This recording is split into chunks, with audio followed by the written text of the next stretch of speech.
Hello बच्चों, the question says in 5 second 25 waves passing through a point. If the distance between one crest and the adjacent trough is 0.05 meter, calculate the frequency, the wavelength and wave velocity. तो question में कहा गया है कि इन 5 second 25 wave pass through a point if the distance between one crest and the adjacent trough is 0.05 metre, तो calculate करना है frequency, wavelength and wave velocity. So इस क्वेश्चन के लिए हमारा जो की कॉन्सेप्ट यूज हो रहा है that is frequency and wavelength.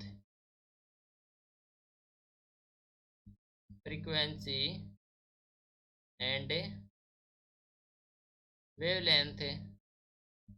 Okay, तो हम जानते हैं कि relation between frequency and wavelength is given as velocity. That means v is equal to F into lambda. Okay, तो v is velocity, f is frequency and lambda is wavelength. Now calculate करते हैं first of all frequency. तो frequency is number of oscillation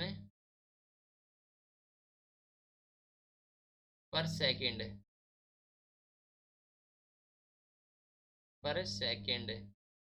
okay, so that means F हो जाएगा हमारे पास से.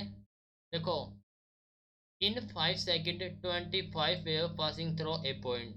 ठीक है, तो इन 5 सेकंड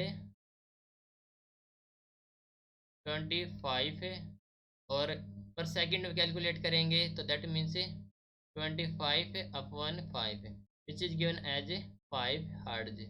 तो हमारे पास फ्रीक्वेंसी आ गई दैट इज 5 हर्ट्ज. ओके, अब कैलकुलेट करेंगे हम सेकंड इज वेवलेंथ. वेवलेंथ क्या होता है? वेवलेंथ होता है distance between two successive crest और trough. Distance between two successive trough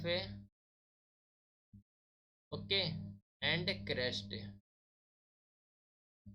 तो क्वेश्चन में दिया गया है कि distance between one crest and the adjacent trough is 0.05 metre. Okay, तो 2 के बीच में होती है हमारे पास वेवलेंथ, तो 2 के लिए निकालेंगे 2 into 0.05 that is given as 0.1 metre. Okay, that is wavelength. तो यहाँ से वेवलेंथ आ गई 0.1 metre.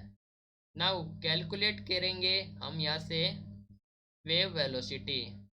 So wave velocity that means v is equal to the frequency upon into wavelength.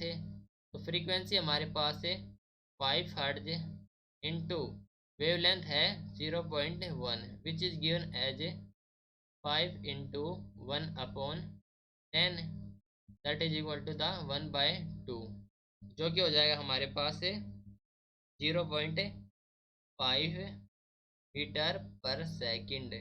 Okay, hope you understood it well. Best of luck. Thank you.